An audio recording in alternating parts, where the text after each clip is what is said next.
Hi. இன்னைக்கு செவ்வாய்க்கிழமை. முருகன் கோயிலுக்கு வாரம் போவேன்னு சொல்லியிருந்தேன்ல, அதனால் செவ்வாய்க்கிழமை வழிவிடு முருகன் கோயிலுக்கு போயிட்டு வந்துட்டேன்.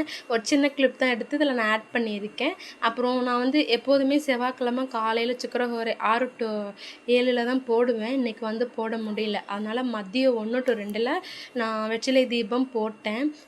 எனக்கு தெரிஞ்ச மாதிரி தான் நான் வெற்றிலை தீபம் போட்டிருக்கேன். சில பேர் மணவ வச்சு எல்லாம் செய்வாங்க. என்கிட்ட என்ன இருக்கோ அதை வச்சு நான் திருப்தியாக வெற்றிலை தீபம் போட்டு முடித்து சாமியும் திருப்தியாக கும்பிட்டுட்டேன். இதில் என்ன ஒன்று பாருங்கள், நான் இன்றைக்கி வந்து சமைக்கலை. காலையில் வந்து லேட்டாக எழுந்திரிச்சனால நான் இன்றைக்கி சமைக்கலை. நேற்று வச்ச ரசம் சாப்பாடு தான் வடிச்சிட்டு போயிட்டேன். அப்போது என்னடா பண்ணுறது, சாப்பாடு வேறு கம்மியாக இருக்குது, போயிட்டு சமைக்கணும் அப்படின்ட்டு யோசிச்சுட்டே வந்துட்டு இருந்தேன். அப்போது எங்கள் அக்கா பையன் வந்துட்டு அன்னதானம் கோயில் திருவிழா பக்கத்தில், திருவிழான்னு எனக்கு தெரியாது, அங்கே வந்துட்டு அன்னதானம் போட்டாங்க. அங்கேருந்து சாப்பாடு வாங்கிட்டு வந்தாங்க. குஸ்கா போட்டிருந்தாங்க, தால்ச்சா.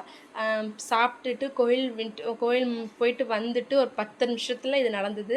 திருப்தியாக சாப்பிட்டேன். அதாங்க முருகனோட அருள்.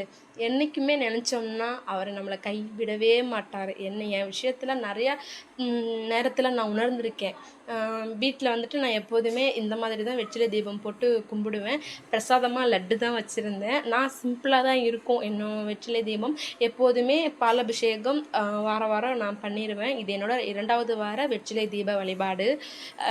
48 வாரம் தொடர்ந்து பண்ணலான்னு ஒரு பெரிய வேண்டுதல் இருக்குது. அதுக்காக தான் 48 வாரம் நான் வெற்றிலை தீபம் போடுறேன். கோயிலுக்கு போயிட்டு வரேன்னு வேண்டியிருக்கேன். போய் ஐயனை பார்த்துட்டு திருப்தியாக பார்த்துட்டு வந்துட்டேன். கண்குளிர பார்த்துட்டு வந்துட்டேன். அது என்னமோங்க, சன்னதிக்கு போயிட்டோன்னு வச்சுக்கோங்களேன், மனசில் உள்ள பாரமே குறைஞ்ச மாதிரி, மனசில் அவ்வளோ சந்தோஷம், அவ்வளோ நிம்மதி. இவ்வளோ நினச்சிட்டு போயிருப்போம். அங்கே கோயிலுக்குள்ளே போய் காலை வச்சுட்டு அவள் முகத்தை அப்படியே பார்க்கும்போதே மனசில் உள்ள எல்லாமே எப்படி சொல்கிறது, பறந்து போன மாதிரி ஒரு ஃபீலிங். பார்த்துக்கிட்டே இருக்கணும் போல், அங்கேயே இருக்கணும் போல், அந்த மாதிரி ஒரு ஃபீலிங் இருக்கும். நிஜமாங்க.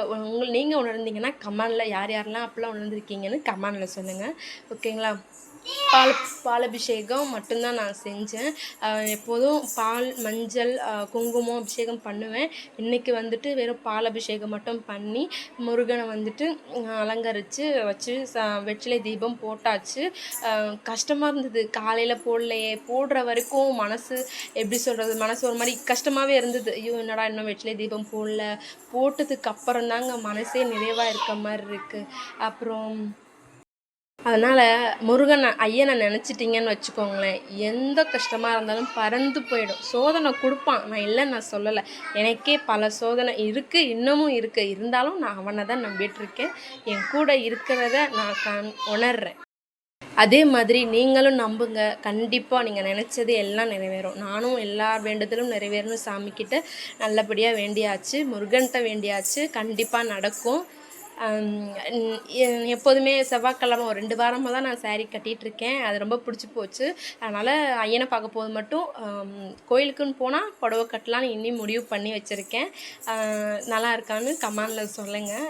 குட்டையாக தான் இருப்பேன், ஆனால் புடவை கட்ட ரொம்ப பிடிக்கும். ஆனால் குட்டையாக இருக்கிறனால கட்டினா எங்கே சரி காமெடியாக இருக்குமோ அப்படின்ட்டு நான் விட்டுருவேன்.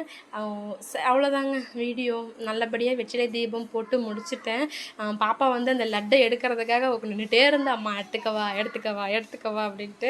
அப்புறம் சாமி கும்பிட்டு வந்து நான் 108 தடவை ஓம் சரவண பவ சொல்லி முடிச்சுட்டு நல்லபடியாக சாமி கும்பிட்டு வேண்டுதெல்லாம் வச்சுட்டு எந்திரிச்சிட்டேங்க. இதுதாங்க இன்றைக்கி வெற்றிலை தீபம் போட்ட விலாக் தான் இது.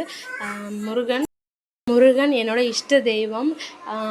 நான் நிறைய விஷயத்தில் வந்துட்டு அவர் என் கூட இருக்கேன் அப்படின்னுட்டு நான் உணர்ந்திருக்கேன்.